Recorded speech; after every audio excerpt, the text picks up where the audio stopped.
Today we are going to discuss something called the lambda expression or lambda function. So this function is obviously a good landmark to exactly know about to do some kind of iterative methods, I can say, because this is going to be a very powerful function in the Python.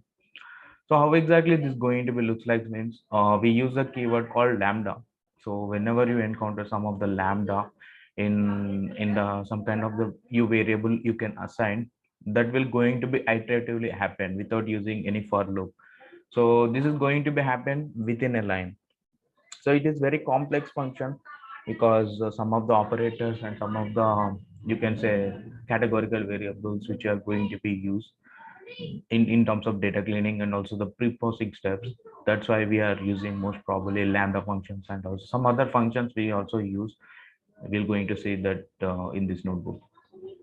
So in generally we use it to define a definition or a function like this, right? So by using the def is a keyword. So if you want to add some kind of number just to purpose and creating one variable here, and a colon is obviously because this is a function, right?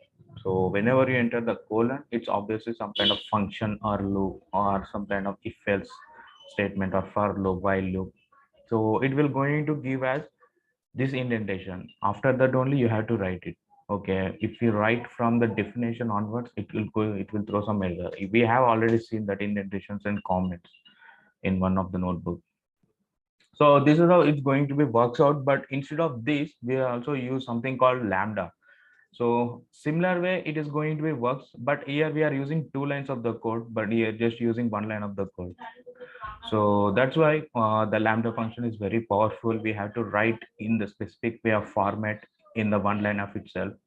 So whatever the iterations you want, how many iterations and how many operations you want to be involved with by using some kind of variable. Okay, here we are taking a variable a and we are adding the value of 20 with that variable. It keeps going to be stored that variable. So let's print that. So we are defining one variable with this lambda function. So by using that variable, you have to give some kind of variable a equals to 5. So what exactly it's going to put internally? A is equals to 5. It's going to be assigned with this a and is going to give us the value of 25. So for that similar way, where of 10, it is also be going to assign the a equals to 10 and calculated by using internally a is equals to 30. It's going to print like this. So that's how the lambda functions is all about, because it is completely iteratively operator. Here we are not doing any iterative function. So let's take a look this example. So here we decline the two arguments, right? You cannot say arguments or variables. That is fine. The terminologies will fall into the place. So a and b are the two arguments here, and we are doing some operator, right? Like addition of this a plus b. So whenever you give some kind of the variables with some values, like we are declaring with lambda add. So by using the lambda add, so whatever the variables you will give, like 5 comma 3 or 2 comma 5, like that. So it will going to be added. So that's how it's going to be very powerful. You can declare it once, you have to reuse it multiple times. So that's how the lambda function is all about. So similar way, we have also function called filter. So I hope you already know about the filter function in the e-commerce websites like Amazon, Flipkart. Whenever you encounter some of the, I can say, if you want to purchase some item or some kind of dress, so you have to be searched by using, you have to filter, right? Obviously, you have to filter by using some kind of size and also a brand and some of the other details which you want or which is suitable to you. So that's how the filter is all about in Python also. You have to be search or you have to be manipulate whatever you want. Like if you want to filter by using the location, or you want to filter by using some kind of number or IDs. So that's how the filter going to be worked out. So we have the keyword called filter only. So by using that we have to perform. So without using filter we have to write these many of the lines of the code. So this might not be the crucial way to run it every time, right? It might be takes a lot of the time to do.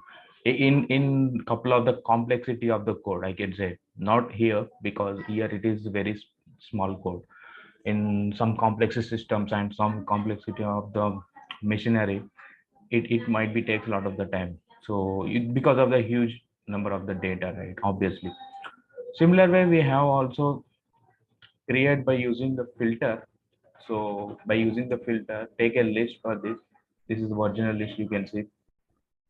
So we have, what we have to do exactly means filter whatever the odd numbers from this list.